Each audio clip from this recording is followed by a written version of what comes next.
et le père leur partagea son bien. Un seul demande son bien, mais le père partage aux deux. Souvent, lorsque nous parlons de ce fils prodigue, nous parlons comme si c'est seulement lui qui avait pris son héritage. Mais lorsque nous lisons en profondeur, ce n'est pas seulement lui qui avait pris son héritage. Même l'autre fils aîné avait pris son héritage. En soi, le fils prodigue ou le fils cadet avait dit très haut. C'est que le fils aîné disait tout bas, car lorsque on lui a donné la part de son héritage, il n'avait pas refusé. Alléluia. Il demande, un seul demande, mais le père donne aux deux. L'un prend ce qui lui est donné et il s'en va, mais l'autre prend ce qui lui est donné et il reste. Mais les deux avaient reçu leur part d'héritage. Le problème, mes frères et sœurs, ce n'est pas réclamer l'héritage, mais où tu vas avec l'héritage. Amen. Le problème, ce n'est pas de dire à Dieu, bénis-moi, parce que certains aujourd'hui commencent à prêcher contre la richesse et la bénédiction. Je pense que ce n'est pas biblique. Un chrétien doit dire à Dieu de le bénir. Il n'y a pas de péché à cela. Mais qu'est-ce que tu deviens après que Dieu soit béni? C'est ça la question. Qu'est-ce que tu deviens après avoir reçu ton héritage? C'est ça le problème. Le père n'était pas fâché que le fils cadet puisse demander son héritage. Il lui a donné et il a même donné au fils aîné qui n'avait pas demandé parce que c'était prévu.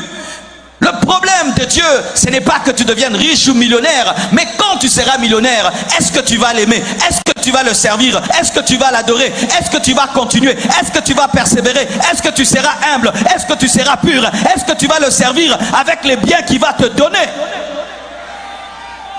Dieu n'est pas contre les millions, Dieu n'est pas contre la richesse, Dieu n'est pas contre l'abondance, mais Dieu est contre ce que nous devenons après qu'il nous ait enrichis. Des chrétiens satisfaits, des chrétiens orgueilleux, des chrétiens snobs. Il y a des chrétiens, quand Dieu les bénit, ils commencent à regarder les autres comme s'ils se sentaient mauvais.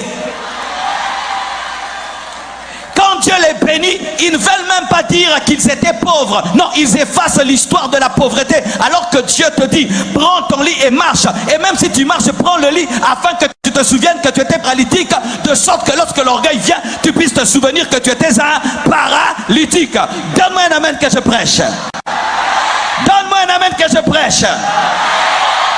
Comment Dieu peut demander à un paralytique de prendre son lit de la paralysie et l'amener? C'est pour qu'il se souvienne de son histoire, de son passé, qu'il manquait, qu'il n'avait pas, et qu'il puisse donner gloire à Dieu. C'est pourquoi lorsque Israël devait posséder Canaan, Dieu lui a dit, quand tu auras le lait et le miel, n'oublie pas l'Éternel. N'oubliez pas l'Éternel. N'oubliez pas l'Éternel dans la bénédiction. N'abandonnez pas l'Éternel dans la bénédiction. N'abandonnez pas l'Éternel dans l'élévation. N'abandonnez pas Jésus quand il vous élève. Alléluia. Et le plus jeune est parti.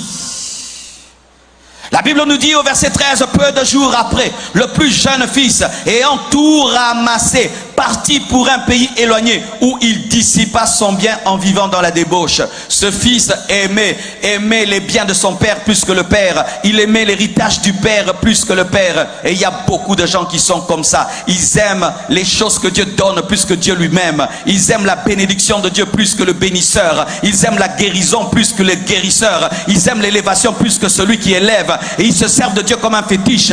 Quand il a déjà eu la solution à son problème, bye bye Jésus, bye bye Jésus. C'est pourquoi Dieu ne te touche pas. C'est pourquoi Dieu ne t'élève pas. C'est pourquoi Dieu ne te bénit pas. Parce qu'il a déjà lu dans ton cœur que tu aimes son héritage plus que lui. Dieu n'est pas un féticheur. Dieu n'est pas un marabout où tu viens à lui, tu prends et tu l'oublies. Non, Dieu veut te garder, demeurer dans ta vie, dans la bénédiction. Pourquoi? Il doit être ta première bénédiction avant la bénédiction. Ma première bénédiction n'est pas ma voiture. Ma première bénédiction n'est pas ma maison. Ma première bénédiction, c'est la présence de Dieu. C'est Dieu en moi. C'est ça ma première bénédiction. Et au nom de rien au monde, je peux abandonner Dieu pour des millions, pour des milliards, pour des voitures, pour des maisons. Jamais de la vie. Peu de jours après, il prit tout. Un immature. On précise le plus jeune, l'immaturité. Les personnes immatures, lorsqu'elles reçoivent une chose de la source, elles pensent avoir tout pris de la source. Vous voyez, dans la Bible, on nous parle de 10 lépreux. Et tous les 10 lépreux sont guéris. 9 s'en vont et un revient. Pourquoi? Les 9 étaient des immatures. Ils pensaient que Jésus-Christ n'avait que la guérison à offrir alors qu'il avait le salut aussi à donner. Et il y a des gens, si Dieu lui donne une chose, ils pensent que c'est le tout de Dieu, alors que ce ne sont que les miettes qui sont tombées de la table de Dieu. Alléluia. Certains, si seulement Dieu lui donne le mariage, il ne va plus prier. Si Dieu lui donne un enfant, il ne va plus prier. Si Dieu lui donne l'onction, il ne va plus prier, il ne va plus chercher Dieu. Pourquoi? Parce qu'il pense que Dieu ne donne qu'une seule chose, alors que Dieu est multisystème. Je dis multisystème, multisystème. Il a tellement de choses à faire et c'est impossible que tu puisses épuiser sa provision. Immatures, souvent, les immatures pensent que lorsqu'ils reçoivent une chose, ils ont tout reçu. Et il est allé où? Il est allé vivre dans la débauche. Mes frères et sœurs, ne recherchez jamais la bénédiction quand vous êtes des bébés spirituels. Ne cherchez jamais des grandes choses quand vous êtes des bébés spirituels. Ces grandes choses vont vous détruire. C'est pourquoi j'aimerais dire à tous ceux qui prêchent la prospérité, préparez d'abord les gens à être bénis avant qu'ils soient bénis, de peur que la bénédiction les détruise. Tu prends un revolver, tu donnes à un enfant, au lieu de protéger la famille, il va tuer les gens. Pareil aussi avec la bénédiction. Certains ici, vous demandez à Dieu l'onction, la puissance, mais Dieu ne vous donne pas. Pourquoi? Vous êtes des immatures. Tu vas utiliser l'onction de Dieu contre Dieu lui-même. Tu vas utiliser la bénédiction de Dieu contre Dieu lui-même. Et lorsque lui, il reçoit la richesse, il pense à quoi? Aux femmes, impudicité, débauche. Donc, il cherchait l'argent pour coucher avec les femmes. Pourquoi tu veux l'argent? Pourquoi tu veux des grandes choses? Pour coucher avec les femmes. Son père a travaillé des années pour avoir cette richesse et lui, il a l'argent. Il pense à quoi? À des prostituées. Il ne pense même pas se marier. Il pense à des prostituées. Et il y a des gens ici, tout votre argent va où? Chez les prostituées, chez des prostituées, chez des prostituées. Comment tu peux travailler pendant 30 jours quand tu as ton salaire directement? Tu vas chez les prostituées, tu es un immature, tu es un insensé, ta tête ne fonctionne pas bien.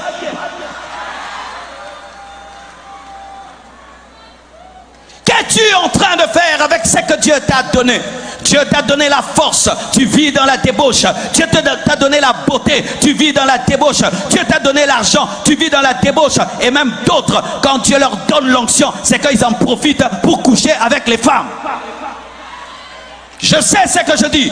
Tout homme de Dieu ici qui utilise l'onction afin de dominer les femmes pour coucher avec eux, tu perdras l'onction, tu perdras l'onction, tu perdras l'onction. Quand tu utilises l'onction pour envoûter les femmes et coucher avec elles, ton onction te quittera. Dieu m'a dit enlève tes vêtements. Dieu m'a dit je vais te oindre. Escroc, voyou spirituel.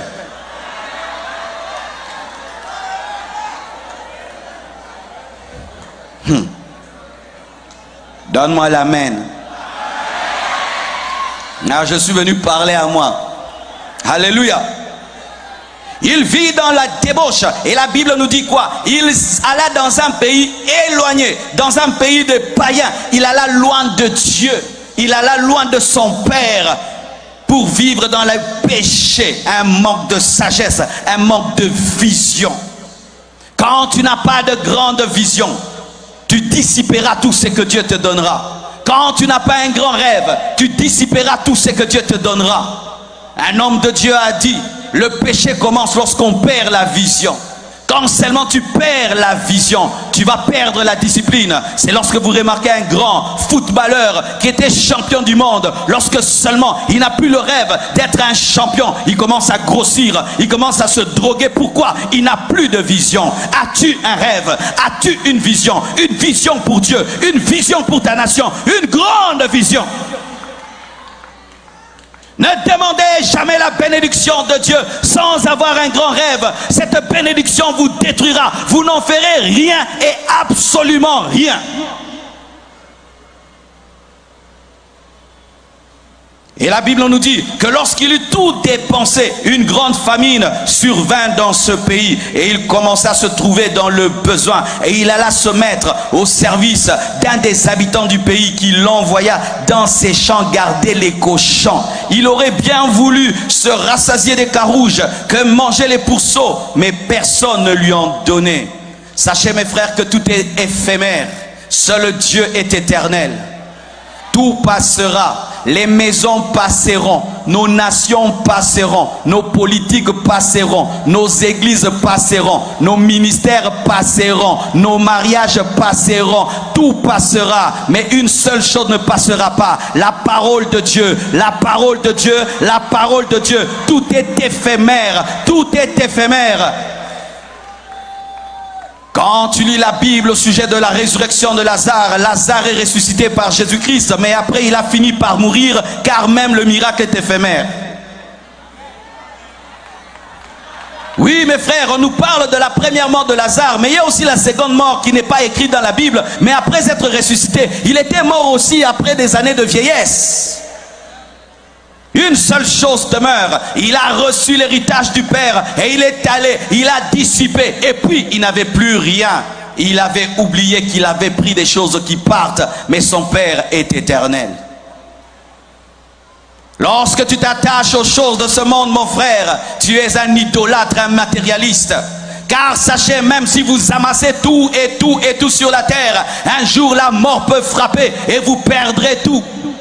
D'ailleurs, vous connaissez cela.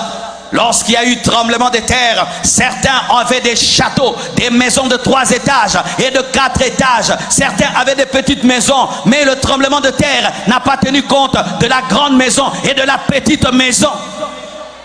S'il y a des gens qui ne doivent même pas s'attacher au bien de ce monde, vous êtes mieux placés parce que vous savez comment en un seul jour, en une seconde, quelque chose de grand peut disparaître. Vous pouvez même me prêcher, me dire, pasteur, les maisons sont rien, les voitures sont rien. Vous pouvez vous mettre ici et me le dire. Mais c'est dommage, malgré tout ce qui est arrivé, vous n'avez pas compris que tout est passager. Tout passera un jour, tout passera, tout disparaîtra. Ce monde que vous regardez, ce ciel que vous voyez, cette terre un jour sera roulée, sera détruite, anéantie. Et comment pouvez-vous abandonner Christ, abandonner Dieu pour les choses éphémères, pour les choses qui passent, pour le dollar, pour des voitures, pour des maisons? Comment pouvez-vous aller auprès du diable rien que pour avoir des choses éphémères?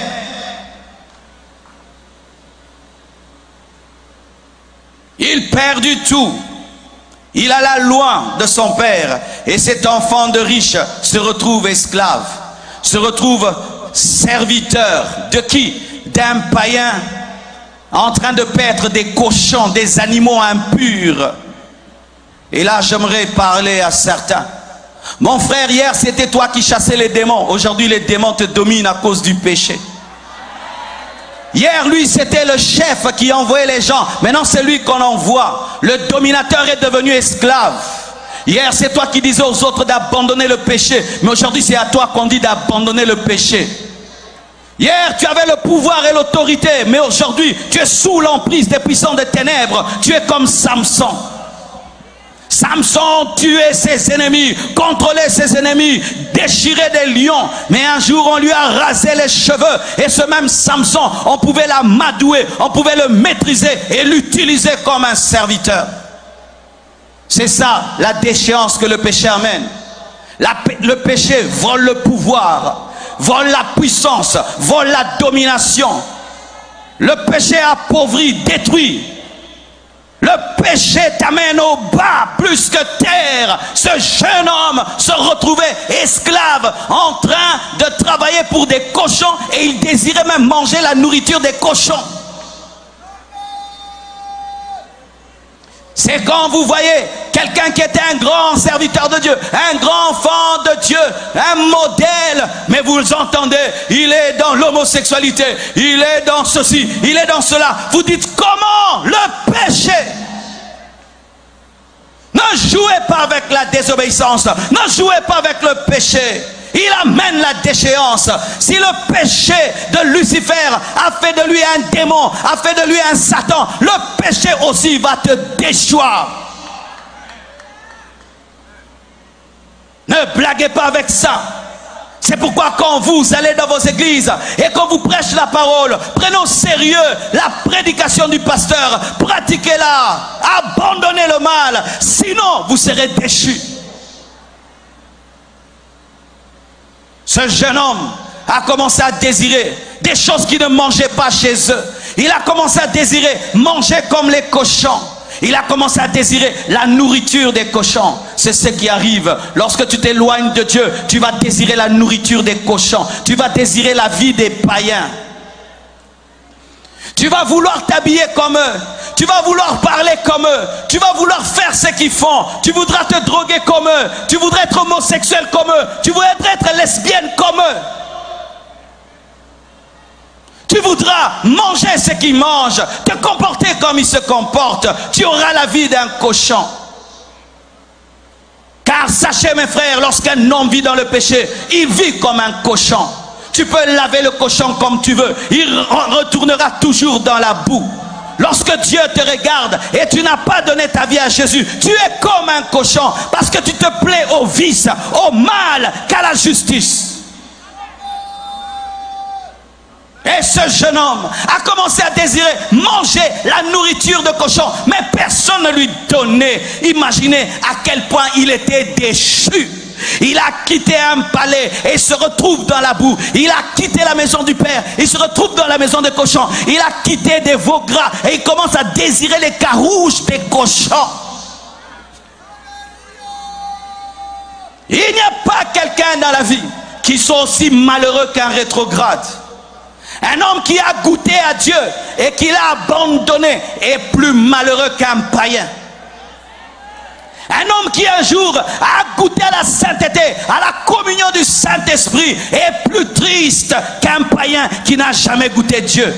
Tu peux faire semblant comme tu veux. Une fois que tu as goûté Dieu, tu sais que la vie que tu mènes n'est pas une vie.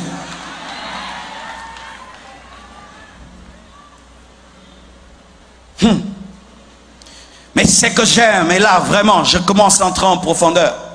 La Bible dit, étant rentré en lui-même, il se dit, combien de mercenaires chez mon père ont du pain en abondance et moi ici je meurs de faim. C'est là que commence le processus de la restauration. Dieu ne peut te restaurer sans ta collaboration. Dieu n'a pas transformé ce garçon en Superman où il a quitté du coup la maison de cochon et directement il est tombé dans la maison du Père. Il devait entrer en lui-même, il devait marcher et il y a ta part. On te prêche la parole, ta part c'est de croire. On te prêche la parole, ta part c'est de te repentir. C'est pourquoi même si nous sommes nombreux en ce lieu, ne tombez pas dans un mouvement de foule. Car des fois, mes frères, lorsqu'il y a beaucoup d'hommes dans un endroit, les gens ne réfléchissent plus, mais ils ont trop conscience de la foule.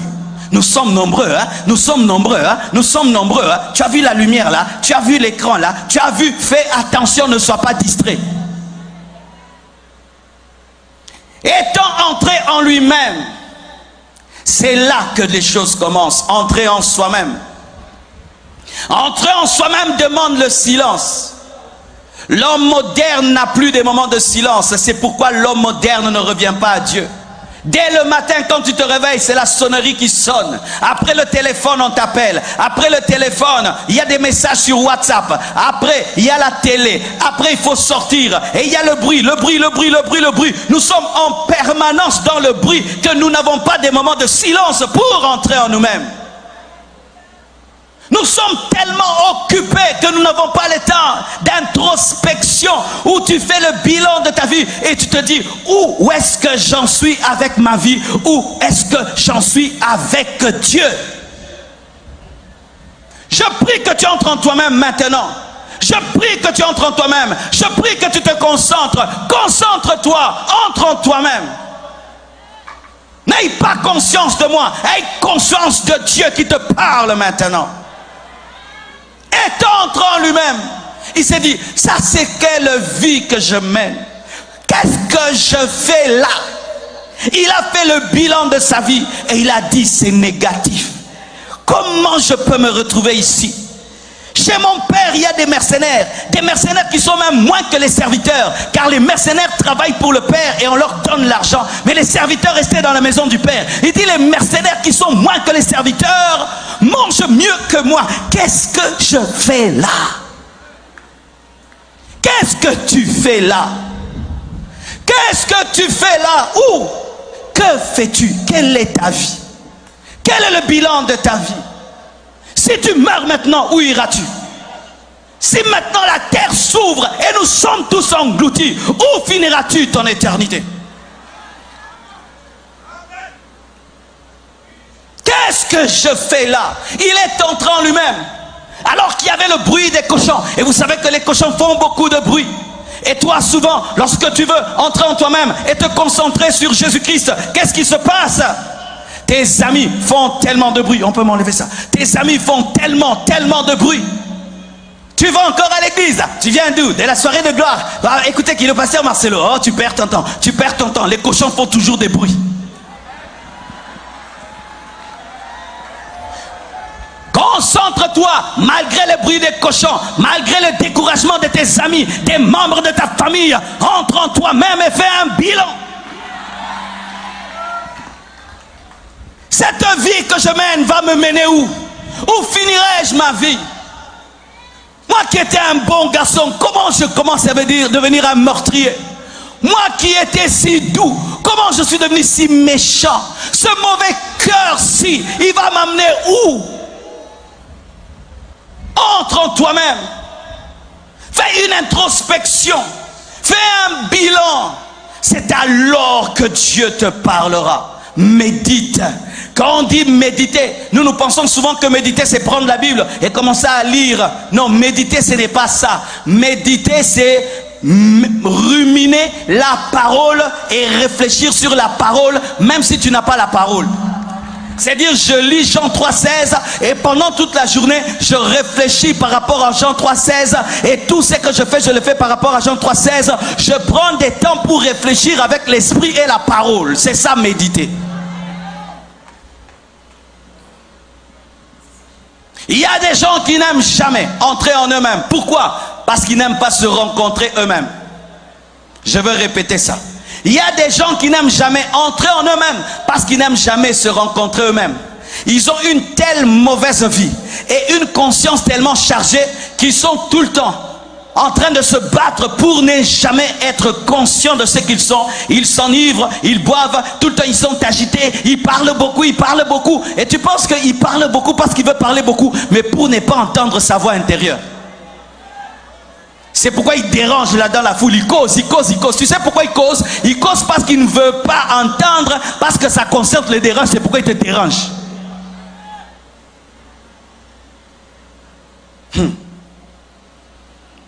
Et il fait une comparaison avec son passé.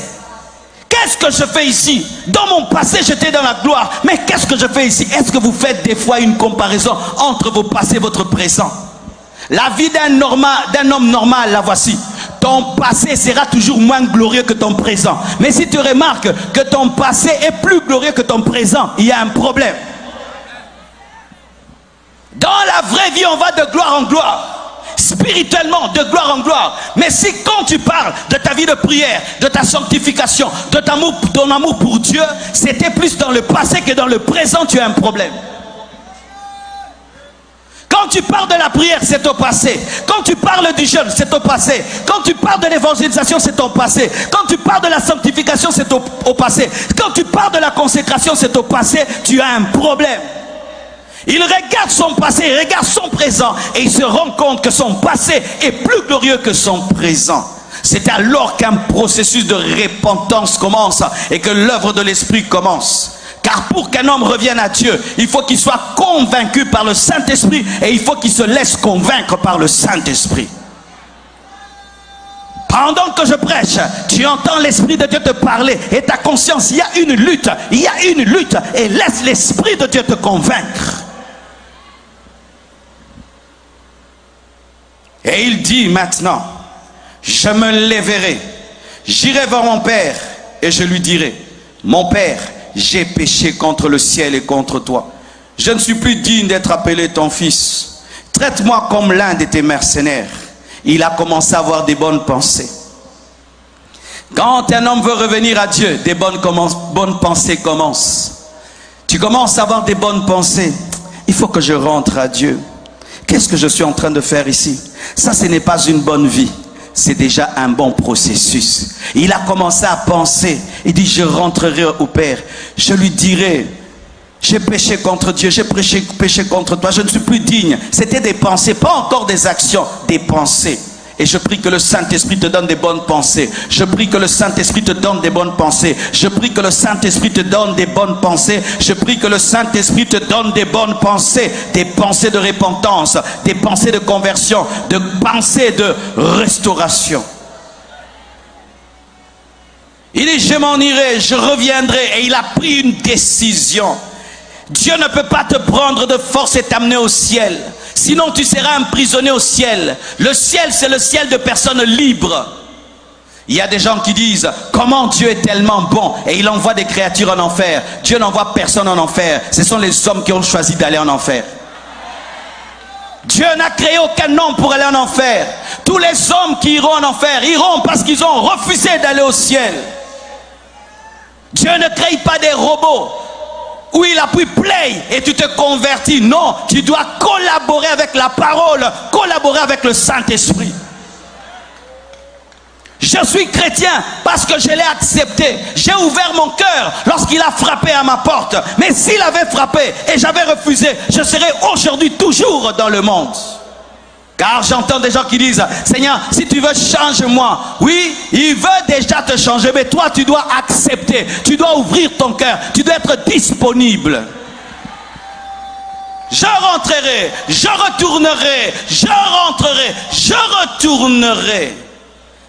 Une bonne pensée, une bonne méditation engendre des bonnes décisions. Il a connu la résurrection de la conscience. Dites résurrection de la conscience. Il y a des personnes qui ont des consciences mortes. Comment tu peux tuer 20 personnes, tu as la paix et tu dors? Comment tu peux ensorceler quelqu'un et puis il meurt et tu sais que c'est toi qui as fait l'occultisme contre lui et il est mort et tu as la paix? Comment tu peux empoisonner quelqu'un et il tombe malade, il souffre pendant une année et tu manges, tu as la joie? Comment tu peux avoir une telle conscience? Comment tu peux voler le mari d'autrui et tu sais que sa femme s'est suicidée à cause de cela et toi tu as la joie? Tu as quelle conscience? Comment tu peux sortir avec un homme, toi tu es un homme, tu deviens la femme d'un homme, sale comme ça, pouah! Comment toi, un homme, tu deviens la femme d'un homme?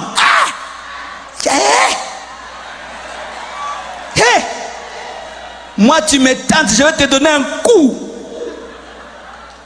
Mais tu commets l'homosexualité. Mais tu dors, tu as la paix. Tu es une femme et tu as une femme comme mari et tu as la paix. Tu invoques les démons. Tu parles aux esprits et tu as la joie. Quelle est cette conscience que tu as? Ta conscience est morte. Un homme normal, quand il fait le mal, sa conscience lui reproche. Un homme normal, quand il dévie de la parole, la conscience lui reproche. Lorsque tu remarques que tu as une conscience qui ne te reproche plus le mal, fais très attention, tu as attrapé une maladie spirituelle. Lorsque nous lisons l'histoire de David, David a voulu seulement couper le pan de la robe de Saoul. Quand seulement il a touché et il a coupé, il a commencé à trembler. Il n'avait pas touché sa peau, il n'avait pas touché son sang, rien que le vêtement. Il a tremblé. Pourquoi? Il avait une conscience. Quelle est la dernière fois que tu as pleuré parce que tu as péché? Quelle est la dernière fois que tu as pleuré parce que tu as fait du mal à quelqu'un? Quelle est la dernière fois que tu as pleuré parce que tu as blessé le cœur de Dieu? Quelle est la dernière fois où tu t'es reproché d'avoir blessé quelqu'un et tu as présenté des excuses? Quelle est la dernière fois où tu as perdu ta joie parce que tu as fait le mal? Lorsque dans une nation, les gens n'ont plus de conscience, cette nation sera détruite. Ils verront les autres souffrir et souffrir et souffrir. Ça ne leur dira rien. Parce que quand ta conscience est flétrie, la souffrance des autres ne te fera rien du tout. Que Dieu ressuscite la conscience de l'Haïti. Que Dieu ressuscite vos consciences. Que Dieu ressuscite vos consciences. Ou quand je fais du mal à mon frère, j'ai mal, je n'ai pas la paix, je ne dors pas. Pourquoi j'ai mal? Il y a une jeune fille dans notre église qui avait troublé mon cœur. Le jour qu'on a fait la Sainte Seine, j'ai remarqué qu'elle n'avait pas pris la Sainte Seine. Alors qu'elle était une grande servante de Dieu dans l'église. Et je l'ai appelée Stéphanie. Pourquoi tu n'as pas pris la Sainte Seine? Elle va me dire, pasteur, je ne suis pas en ordre avec Dieu, j'ai péché. Je savais que c'était une femme pure. Une jeune fille vierge. Je dis, toi, c'est quel péché que tu as commis qui t'empêche de prendre la Sainte Seine? Écoutez ce qu'elle me dit. Il dit, on a eu un problème à la maison, il n'y avait pas d'argent. Alors les parents n'avaient pas payé l'eau ou l'électricité. Alors les parents n'avaient pas les moyens. Et lorsque les agents de la régie des eaux, la régie, l'entreprise qui gère l'eau est venue, ils ont frappé à la porte et puis ils m'ont dit si mes parents étaient là. Et j'ai dit que les parents n'étaient pas là parce que je savais qu'ils n'allaient pas payer l'eau. Alors j'avais menti. C'est pourquoi je ne peux pas prendre la Sainte Seine parce que j'ai menti. Si c'était toi. Qu'est-ce que j'ai dit de grave?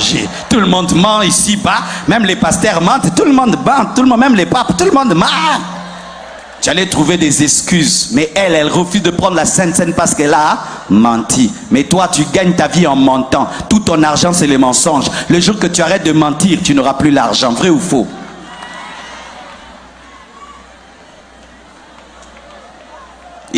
Elle ment et elle refuse. Pourquoi? Elle a une conscience qui agit encore, où elle peut se reprocher le mal. Quelle est la dernière fois que tu t'es reproché? Ce jeune homme entre en lui-même et il reconnaît le péché parce que sa conscience était ressuscitée. Et il prend la décision de retourner. Il planifie le retour et il accepte même la punition. Si en rentrant à la maison, mon père me dira que je ne suis plus son fils, j'accepte la punition.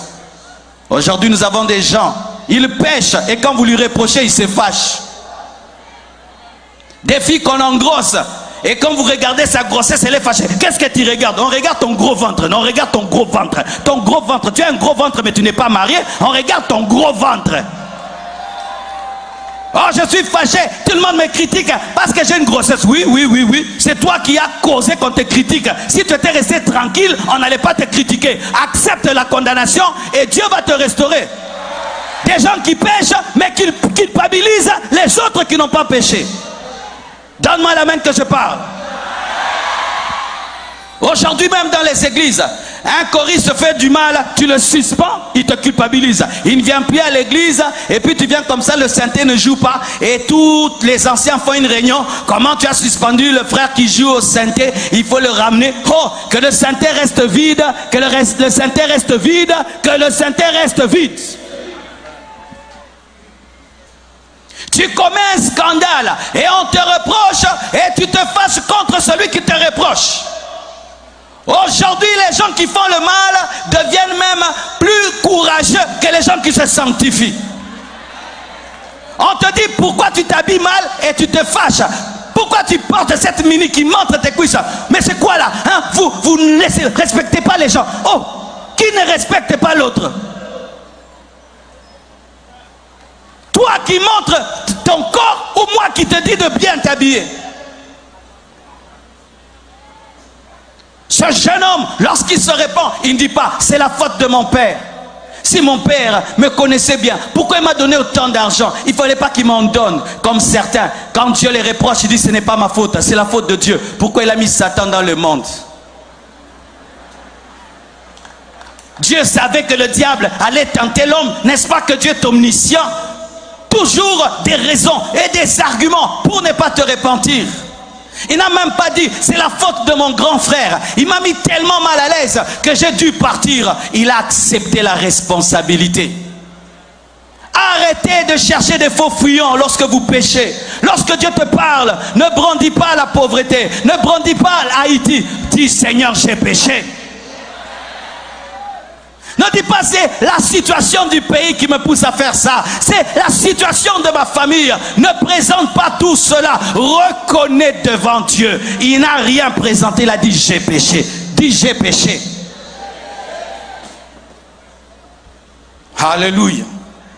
Et la Bible nous dit, et il se leva et alla vers son père. Il n'a pas seulement médité, il a agi. Il y a des gens qui demeurent que dans les pensées. Je vais me repentir, hein? Je vais me convertir. Comme je vois beaucoup de gens qui m'écrivent sur internet. Pasteur, tu prêches bien, hein? Oh vraiment, cette parole vraiment me touche. Je n'ai que faire que la parole de Dieu te touche. Tu dois prendre une décision. Tu dois prendre une décision. Tu as déjà été trop touché comme ça. Tu as été trop touché. Prenez des décisions. N'appréciez pas que la parole. Ne perdez pas votre temps seulement qu'à méditer. Je changerai, je changerai. Vraiment, cette parole m'a touché. Vraiment, cette parole m'a touché. Allez plus loin que cela. Agissez. Il a dit, je rentrerai. Pensez. Et après, il se leva. Action. Lorsque l'action ne vient pas après la pensée et la décision ne sert à rien.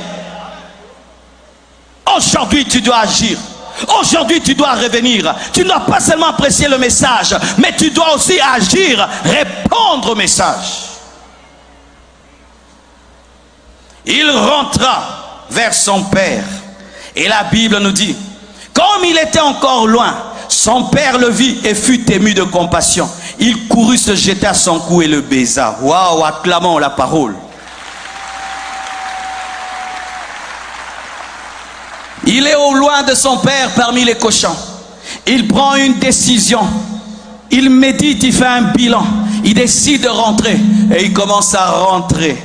Pendant qu'il rentre, lui pensait qu'il allait aller jusqu'à la porte de papa et frapper. Papa, ouvre-moi, je suis là. Et son père allait dire, sors, quitte ma maison. Tu m'as fait du mal. Tu as pris ma richesse. Je ne veux plus de toi. Je me contente de mon seul fils aîné. Va-t'en. Et il pensait, il va insister, papa, même si je ne suis pas ton fils, je ne suis plus digne d'être ton fils, que je sois au moins ton mercenaire. Il pensait ça. C'était ça le film qu'il avait dans sa tête. Qu'il ira jusqu'à la porte, qu'il frappera, et son père sera tellement occupé, et son père va résister, et il va convaincre, et au moins il sera accepté comme un mercenaire. Mais qu'est-ce qui se passe? Quand seulement il commence le premier pas vers la maison du père, de loin le père le voit. Alléluia. Pourquoi le père l'a vu? Parce que tous les matins, le père sortait pour regarder à l'horizon. Quand est-ce qu'il va revenir? Quand est-ce qu'il va revenir? Le père ne l'avait pas oublié. Le père t'a pas oublié. Le père t'attend. Le père t'attend. Il t'attend. Il t'attend en dehors de la maison. Il t'attend. C'est pourquoi nous avons quitté nos églises pour venir ici. Pourquoi? Le père est en train de t'attendre. Et pendant que lui marchait vers le père courait. Lorsque le pécheur marche vers Dieu, Dieu court vers le pécheur. Lorsque le pécheur marche vers Dieu, Dieu court vers le pécheur. Lorsque le pécheur marche vers Dieu, Dieu court vers le pécheur. L'amour de Dieu a plus de vitesse que ta repentance.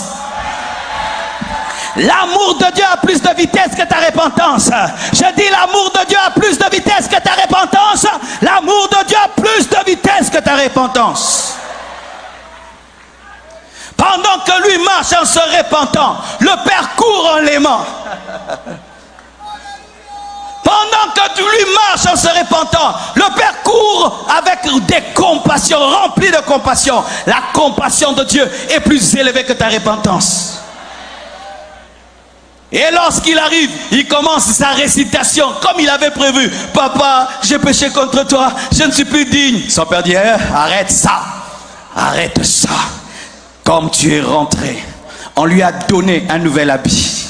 On lui a donné une nouvelle bague.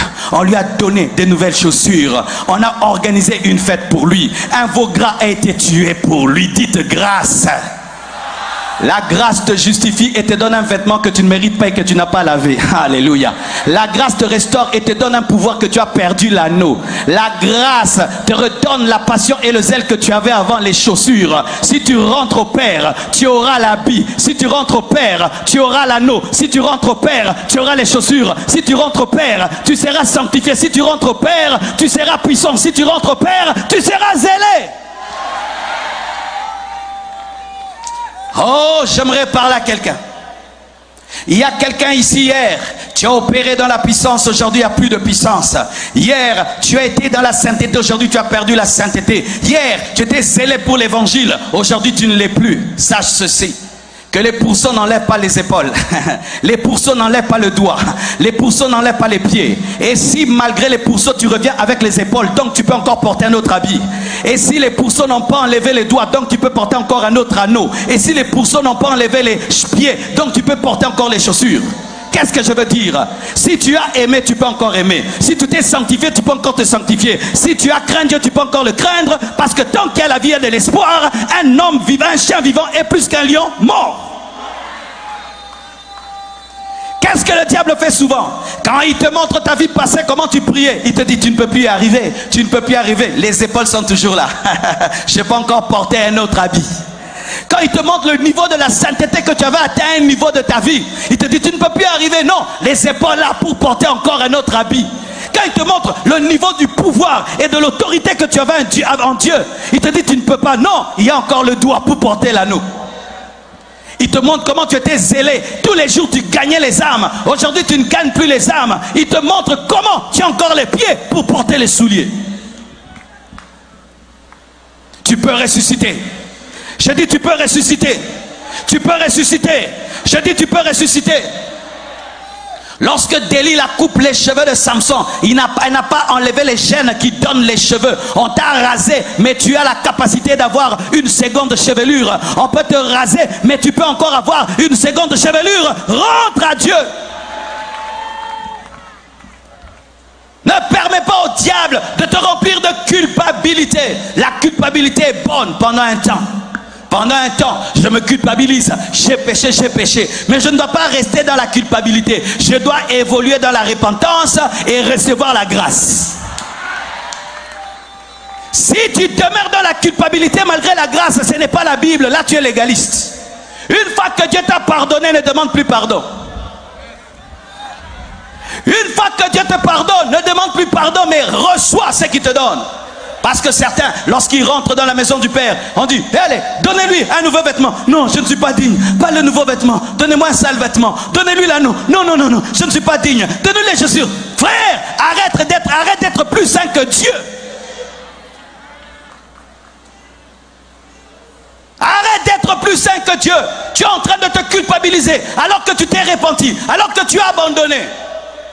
Et certains vous gênez beaucoup. On pense que c'est le zèle, alors que c'est l'incrédulité, la culpabilité. Tu aimerais mériter le pardon de Dieu, alors que dans le Nouveau Testament, on ne gêne pas pour être pardonné, mais on doit croire que le sang de Jésus-Christ peut effacer nos péchés. Dans la Nouvelle Alliance, on ne gêne pas pour être pardonné, mais tu gênes beaucoup. Pourquoi? Parce que tu aimerais mériter le pardon, alors que Dieu te le donne par grâce.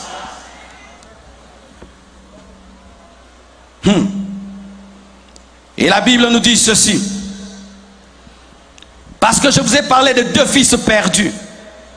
Lorsque le père organise une fête et il se réjouit parce que son fils était mort, il est ressuscité, revenu à la vie. Le fils aîné, alors qu'il est en train de travailler pour le père dans le champ, en train de servir Dieu dans son département, en train de servir Dieu dans son ministère, il entend qu'un nouveau venu est venu et c'est son frère qui est rentré et on organise une fête pour lui et il dit c'est quoi là? Il dit que c'est ton frère qui est revenu et ton père a organisé une fête pour lui et au lieu qu'il soit heureux, oh enfin mon frère est revenu, il se dit pourquoi cela? Moi j'ai toujours été là, je t'ai servi. Tu ne m'as jamais rien donné pour que je fasse une fête avec qui? Avec mes amis. Ses amis étaient plus importants que son frère. C'est pourquoi j'aimerais vous dire, ce jeune homme aussi était perdu. Il n'y avait pas que un fils perdu, il y en avait deux. Un était perdu et prodigue, c'est-à-dire perdu mais dépensier. Mais un autre était perdu mais économe. Donne-moi la main, je vais t'expliquer maintenant. L'autre était perdu en dehors de la maison du Père. Mais l'autre était perdu dans la maison du Père. Pourquoi je dis? Malgré qu'il était dans la maison du Père, il ne connaissait pas le cœur de son Père. Malgré qu'il était dans la maison du Père, il n'avait pas les sentiments de son Père.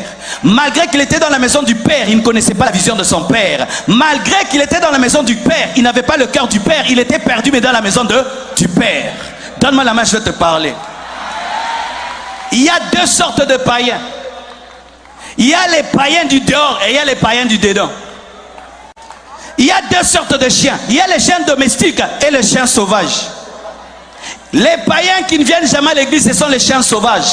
Mais il y a d'autres, ils sont païens dans l'église, des chiens domestiqués. Donne-moi la main, je vais te parler. Vous qui pensez qu'aller à l'église amène au ciel, j'aimerais aujourd'hui vous troubler. Aller à l'église n'amène pas au ciel. Avoir des responsabilités n'amène pas au ciel. Prêcher n'amène pas au ciel. Être ancien n'amène pas au ciel. Tu peux avoir toutes ces choses et tu finis en enfer. Et Dieu te dit, je ne t'ai jamais connu. Mais tu as prophétisé en son nom. Tu as fait des miracles en son nom. Mais il te dit qu'il ne t'a jamais connu. Pourquoi? Tu n'avais pas son cœur. Donne-moi la main. Comment un fils est né? En tant que son frère est rentré, au lieu de le rechercher, il se plaint pour lui. C'était un égoïste. Il avait un mauvais cœur alors qu'il avait un père avec un bon cœur. Il avait une vision égoïste alors que son père avait une grande vision. Perdu, mais dans la maison du père. Proche, mais perdu. Proche du royaume, mais pas dans le royaume. À côté de la piscine, mais ne sachant pas nager.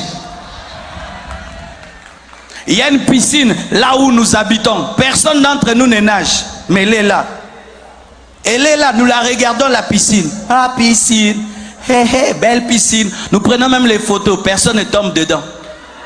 Et il y a des gens aussi qui font ça avec Jésus. Oh, le roi des rois. Le seigneur des seigneurs. Mais ils n'entrent pas dedans. Mais à l'église. Dieu est bon, hein? Dieu est saint, mais il n'entre pas dedans. Et il y a une piscine sans savoir nager, habitant à côté de l'eau, mais fouillant l'eau, mais il y a une maison à côté de l'eau. Vous les connaissez? Si tu es fils de pasteur, être fils de pasteur, ce n'est pas le signe que tu es né de nouveau. Si tu es femme de pasteur, être femme de pasteur, ce n'est pas le signe que tu es né de nouveau. Tu peux être proche, mais perdu comme le fils aîné. Dans la maison du père, mais perdu. Qu'est-ce que cela? Qu'est-ce que cela? C'est lorsque nous nous disons chrétiens, mais nous sommes dans la loi. Nous disons que nous sommes chrétiens, mais si quelqu'un monte ici, il témoigne, il dit, je rends grâce à Dieu, Jésus m'a changé, j'étais une prostituée. Il ne connaît pas Dieu, il ne connaît rien de Dieu, mais il est dans l'église.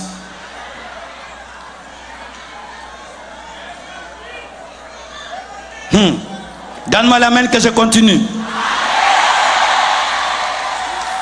Mes frères et sœurs, lorsque tu es le fils prodigue et tu rentres à la maison, n'écoute jamais le fils aîné, parce que tu n'es pas rentré pour le fils aîné, tu es rentré pour papa. Je dis, tu n'es pas rentré pour le fils aîné, tu es rentré pour papa. Et si le fils aîné est fâché, qu'il se fâche, toi tu n'es pas venu pour lui. Et d'ailleurs, on n'a pas utilisé son héritage pour t'organiser la fête, mais le veau gras, c'est le veau gras du Père. Et lorsque tu rentres à Dieu, même si les religieux disent n'importe quoi, concentre-toi sur Jésus, concentre-toi sur Jésus, concentre-toi sur Jésus. Même si on te critique, concentre-toi sur Jésus. Même si on ne te comprend pas, concentre-toi sur Jésus. Tu n'es pas venu pour eux, tu es venu pour Jésus. Donne-moi la main. Donne-moi la main. Si le ciel fait la fête, je fais la fête même si je suis indigne. Si le ciel fait la fête, je fais la fête même si je suis indigne. Mais le fils aîné te dira, tu dois faire le deuil alors que le père fait une fête. Concentrez-vous sur Dieu. Quiconque ici va revenir à Dieu, quelles que soient les critiques et tout ce qu'on dira sur toi, sache ceci, ce n'est pas le fils aîné qui te sauve, c'est le père. Et alors, tu ne vas pas quitter l'église pour un homme. Tu ne vas pas abandonner Dieu pour quelqu'un. Et tu ne vas pas abandonner Dieu pour les critiques verdict des hommes et les jugements des hommes, parce que les hommes ne sont pas morts pour toi à la croix, c'est Jésus qui est mort pour toi. Si tu crois en moi, ça te regarde. Tu ne crois pas, ça te regarde. Mais moi, je sais qui j'ai cru. En qui j'ai cru? Jésus-Christ de Nazareth, le chemin, la vérité et la vie.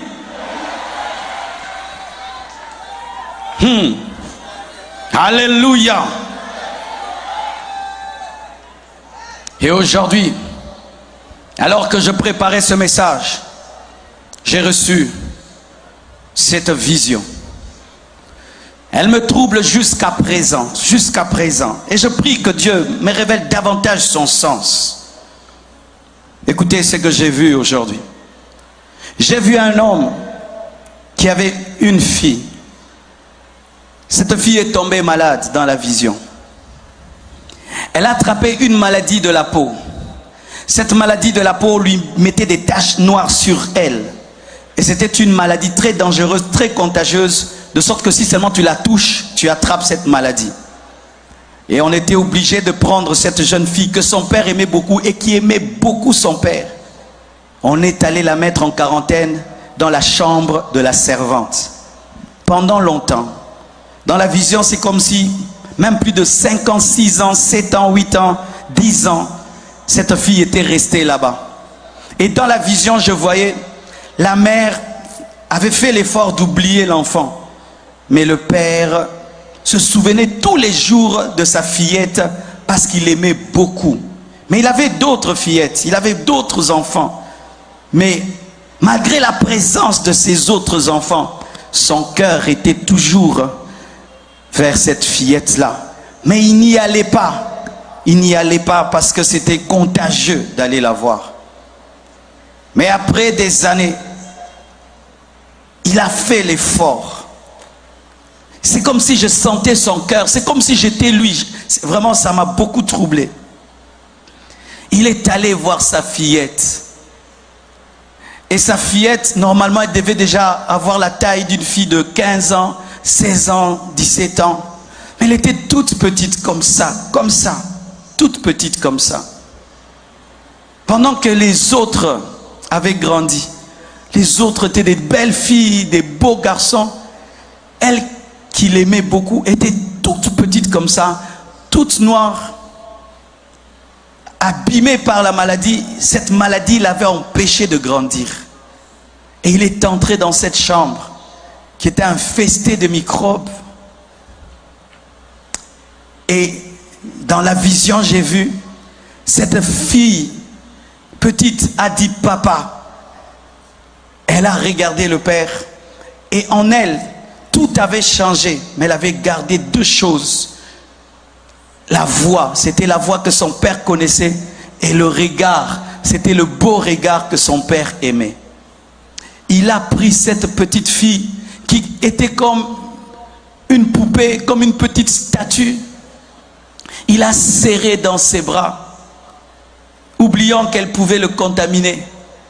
Et il avait un amour pour elle. Non, c'était trop fort. Et puis il a décidé de la prendre et de l'amener à la maison. Et dans la vision, une voix dit, elle est guérie, elle est guérie. Mais elle était toute la petite. Et puis il l'a ramenée à la maison avec ses autres enfants.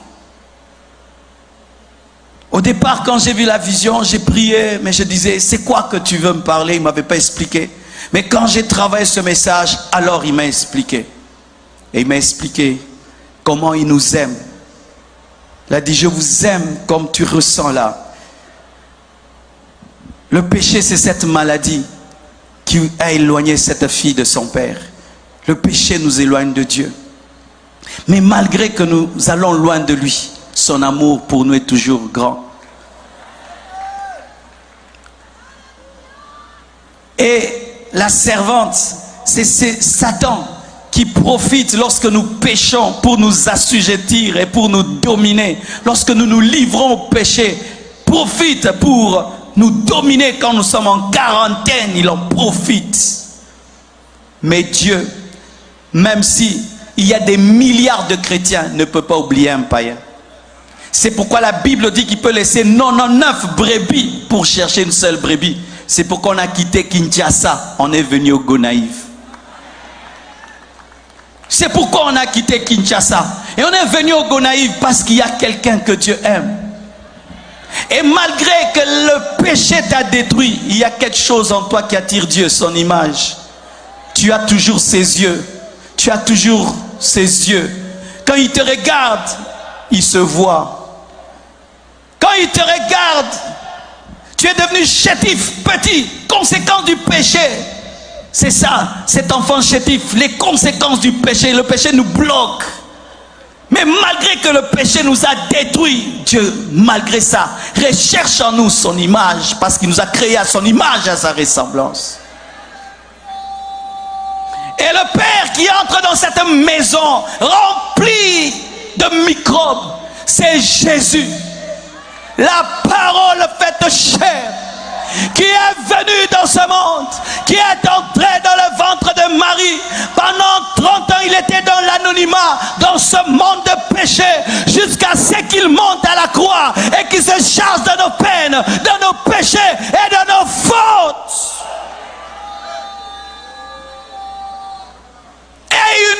Et il nous a pris. Il a accepté la contagion. Il est devenu péché pour qu'on nous soit manifesté la justice de Dieu. Il est mort pour qu'on vive. Il s'est appauvri pour qu'on soit riche. Et dans ses meurtrissures, nous sommes guéris. Il a accepté de prendre notre place afin de nous ramener au Père et que le Père nous restaure. Ne dites jamais à un païen que Dieu ne l'aime pas, archi faux. Dites-lui que Jésus l'aime et qu'il rentre au Père. Car même les hommes qui rentrent en enfer, Dieu les jettera là-bas, mais en les aimant. Mais comme ils ont refusé la solution du salut, il ne peut rien faire pour eux. Car Dieu n'a pas des prisonniers au ciel, mais des hommes libres. Que Dieu bénisse sa parole.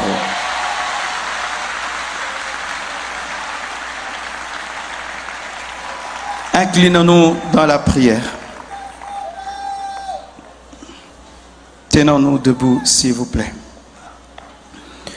J'irai là-bas parmi les anges, près d'Emmanuel, me consoler, passant mon temps à la louange. Dire à Jésus un grand merci. J'irai là-bas parmi les anges, près d'Emmanuel me consoler, passant mon temps à la louange. Dire à Jésus un grand merci. Oui, j'irai là-bas. J'irai là-bas parmi les anges, près d'Emmanuel, me consoler, passant mon temps à la louange. Dire à Jésus un grand merci. Voici la fin de mes souffrances, parce qu'en Jésus je suis sauvé.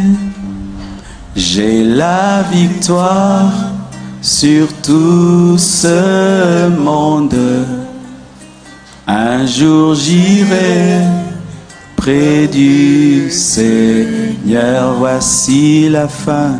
Voici la fin de mes souffrances. À présent, j'invite tous ceux qui veulent donner leur vie à Jésus.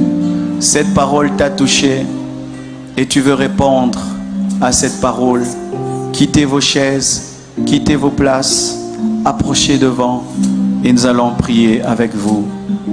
Approchez-vous, n'ayez pas peur, ne vous gênez pas. Dieu t'a parlé ce soir. Approche-toi.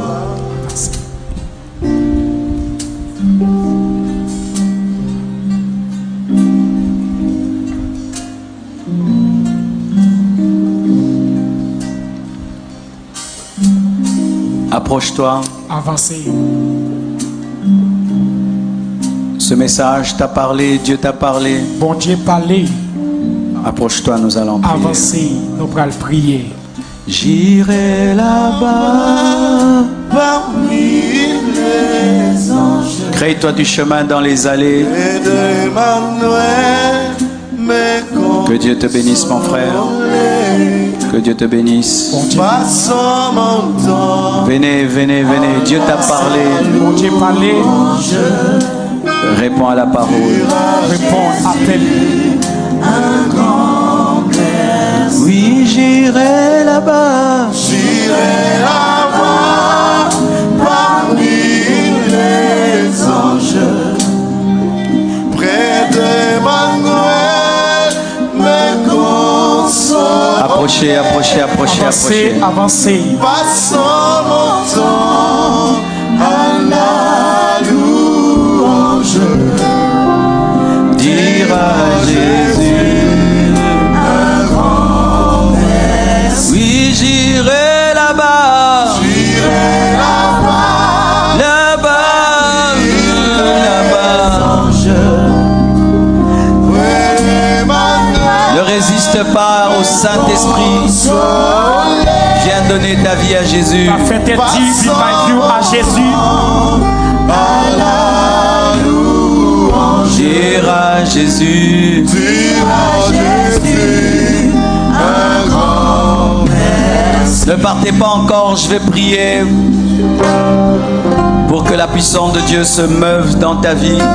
On va prier pour puissance bon Dieu mouvementer dans la vie. Venez, venez, créez-vous du chemin. Avancez. Approchez-vous. Avancez.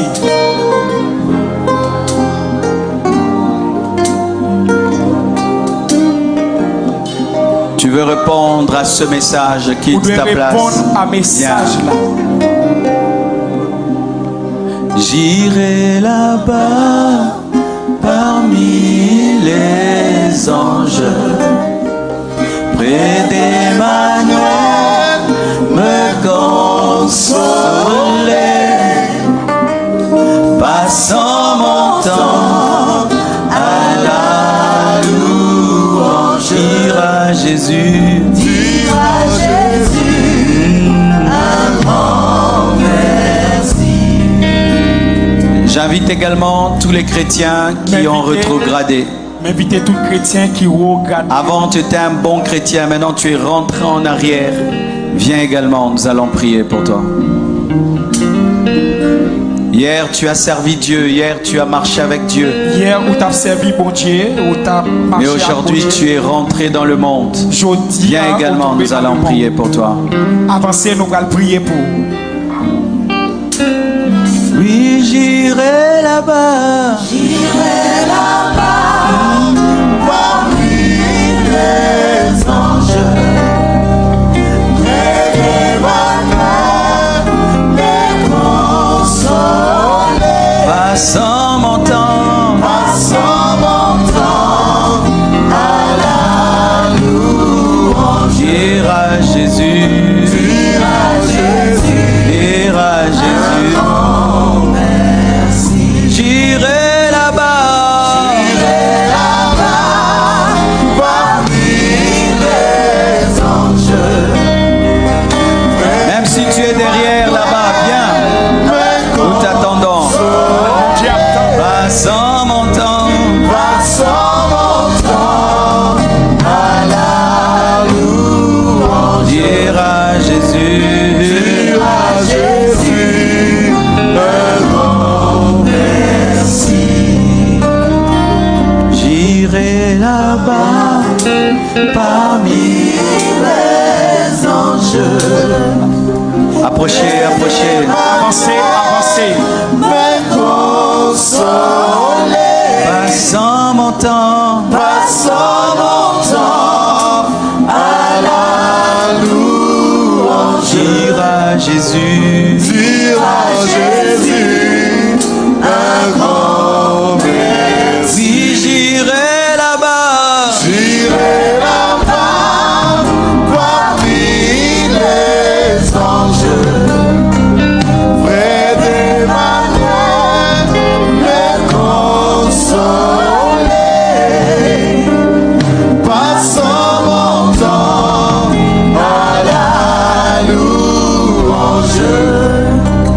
Dire en Jésus un grand merci. Nous t'attendons. N'attendons. Dieu t'aime, il Bon t'aime Dieu tellement, remet. tellement, il Bon Dieu t'aime tellement. remet en pile. Quelle que soit la profondeur de tes péchés, viens, il Quel va que te soit pardonner. profond des péchés ou là, Quelle que soit la déchéance dans laquelle tu te retrouves, viens. viens joindre Jésus. Ne laisse pas le diable te parler. Pas quitter le diable à parler avec vous. Aujourd'hui, si tu ouvres ton cœur, il va te changer. Jodi, si vous ouvrez le cœur, bah, bon Dieu l'a changé. Et vous qui venez donner vos vies à Jésus, arrêtez de me filmer. Concentrez-vous sur votre salut que me filmer. Pas filmer s'il vous plaît. Comment vous pouvez venir donner vos vies à Jésus, vous filmez le prédicateur et vous prenez des photos. Vous n'êtes pas assez concentré. Comment tu peux venir devant te repentir? Tu es en train de filmer le prédicateur. Pas filmer avec téléphone. Des fois, nous devons oublier nos téléphones. Des fois, il faut oublier ta caméra, ta photo. Te concentrer sur ta vie spirituelle. Tout le temps, le téléphone, le téléphone, le téléphone. Déposer téléphone. C'est sérieux ce qui se passe ici. Ton éternité en dépend. Éternité au plus important. J'attends encore quelques minutes M'attendons pendant quelques minutes pour certains qui doivent venir également. pour même qui venir, qui doit venir. Ta vie a tellement de la valeur que si tout le monde aujourd'hui est sauvé, toi tu n'es pas sauvé, cela va te blesser le cœur de Dieu. Viens. Viens, viens. Un grand merci. Ne résiste pas au Saint-Esprit, ne résiste pas à la parole. La voix de Dieu te parle. Vois mon Laisse-toi Dieu parler. être convaincu par le Saint-Esprit. Répands-toi de tes péchés. Ouvre ton cœur à Jésus ce soir. Vai, bon Dieu, cœur en soi. Ok. Levez les mains, nous allons prier. Levez main, on nous va prier. Seigneur Jésus, Seigneur Jésus, ce soir, à soir, j'ai entendu ta voix moi t'entends voix me parler, ou parler, m'appeler. ou relayer. J'accepte de répondre à ta parole. Moi accepter répondre avec parole. Je suis convaincu de mes péchés Moi connais mon péché. et je te demande pardon. Moi demander pardon. Je t'ouvre la porte de mon cœur Moi ouvrir porte cœur moi. et je te prie de me sauver. Moi demander pour sauver moi. Je te prie de me changer. Moi demander pour changer. Je te prie de me restaurer. Moi demander pour restaurer. Donne-moi une nouvelle robe. Bamion l'autre rade. Justifie-moi. Justifier. Sanctifie-moi. Sanctifier. Pardonne-moi. Pardonner. Délivre-moi. Délivrer-moi. Donne-moi le Saint-Esprit. Ban moi Saint-Esprit. Écris mon nom dans le livre de vie. Écris nom dans le livre la vie. Transforme-moi totalement. Transforme. Je confesse de ma bouche Moi confesser avec bouche moi le Seigneur Jésus. ou c'est Seigneur Jésus. Et je crois dans mon cœur Moi crois dans le cœur moi. que Dieu l'a ressuscité Jésus t'est ressuscité d'entre les morts. dans le temps la mort.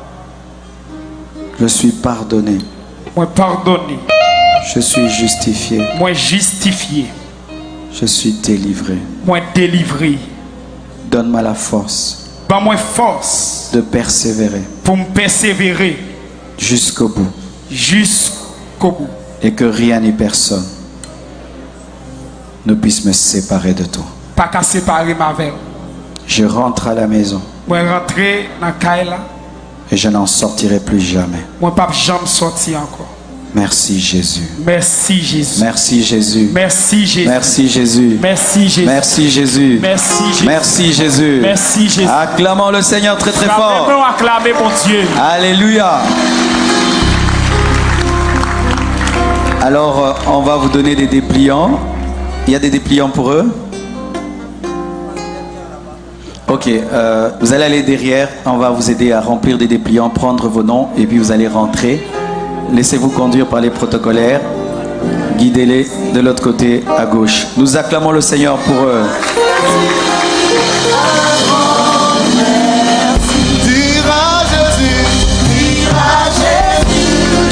Acclamons le Seigneur pour la moisson. Il y a une fête au ciel. Il y a une fête au ciel. Acclamons le Seigneur. Il y a une fête au ciel ce soir.